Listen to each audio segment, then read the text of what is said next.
What I'll be doing is sort of kicking off the next part where the other speakers will be getting up as well, and we'll be talking really about essential knowledge. And it was interesting the way Russell had talked about really working with drug plans, working with payers, is really critical in understanding essential knowledge. And it really starts with, what I like to say is, how is this environment changing? We heard about it earlier, even on the social media concept, is that many years ago, many years ago, 2004, if a patient had a question, they predominantly went to their physician for help. If they had a question about drugs, they trusted their physician. The physician always prescribed the right drug. In today's environment, more often than not, and it's not just about Generation X or Z, patients go to Google.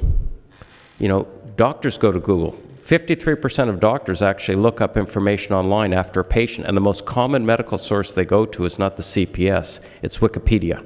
So when a doctor says, gee, I don't know about that drug or treatment, let me go on Wikipedia and look it up.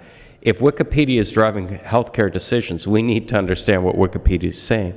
And patients trust Wikipedia and Dr. Google more than they trust their patients, or more than they trust their physicians. And that's actually happening even in the payer community, where we're looking around both public and private payers. They really want to know what patients are saying, and they're starting to listen very clearly. It isn't just about, having a payer on the panel or a patient on the panel of CDR. Public insurance companies are going to these things because they want to know what patients are doing. And we talked about private insurance companies, and part of an industry we never cared about several years ago. We would list a drug, they would cover a drug, life was simple. Private insurance companies are now being forced to figure out where they're spending their money, and to a lot of them, the cost of the drug, although important, is very insignificant because they cover the entire patient. If you've got a drug that gets a patient back to work, they need to know that because they carry the long-term disability costs, and those are the ones that scare them. It isn't the cost of the meds. Public healthcare system doesn't look that way, but private does, and it's a fact that we can actually start bringing that to the table. But what a lot of them are looking at is, how do we actually engage the patient? And today, most patients are really starting their patient journey, no matter what the disease state is, in an online community. They want to go on, whether it be Dr. Google or some sites, to really get an understanding of shared experiences. Who else is having these conditions? What choice of therapies do I have? Who's recommending what, and do I trust them? And rightly or wrongly, they tend to trust people more online than they trust healthcare professionals. That's something we need to be aware of. And they start looking up, information on adverse events. What does that actually mean? Can I actually tolerate that? And, for a very long time, we have an industry have said, look, we understand that because those are the kids of today. The reality is some of the more recent data out there shows that, really doesn't matter what your age group is anymore. You're looking at up to 70% of Canadians in almost every age group you can think of are going online to look up information. This has been sort of a seismic shift in the last 15 or 20 years. And, for most of us who have drugs in this industry, they tend to be older Canadians. You think, oh, they trust their doctor. That was 10 years ago. And in 10 years, how times have changed. You need to understand that all age groups are going online. All age groups are looking for information. And essential knowledge is understanding what they're looking up. If you want to do what's right for the patient, right for the healthcare system, or right for the company, you need to get down to the core of it. And I also like to say, really, the next one is, 50% of physicians go online to look up Wikipedia information.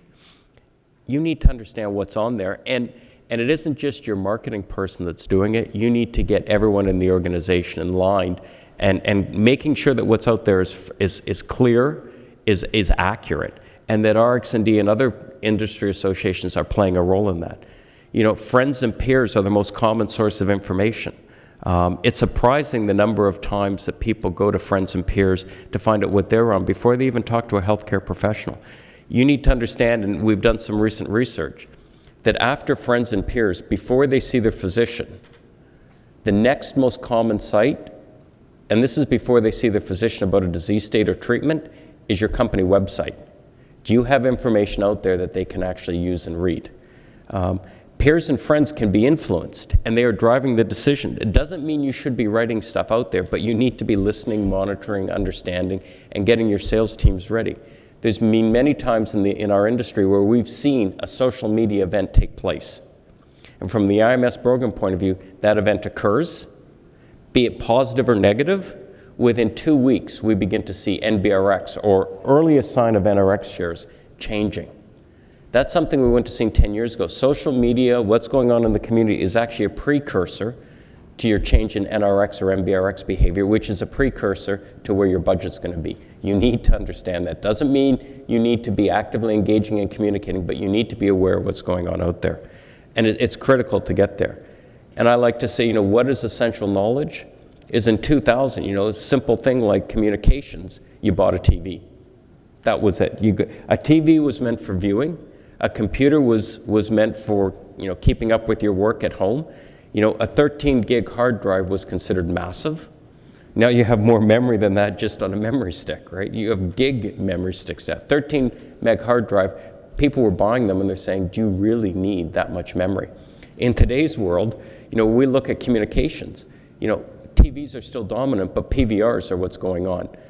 People are on computers and watching TVRs. There's smartphones. I think everyone around here has a smartphone that uses it for Google. Essential knowledge is knowing where your consumer is going and understanding how you can help meet their needs, because we will not get drugs listed in this country if we don't have patient support. That is the reality. We have elections coming up. They listen to voters. Voters are saying, I need access to health care. We need to make them part of the solution, not part of the problem. And I will turn it over to Peter. Peter?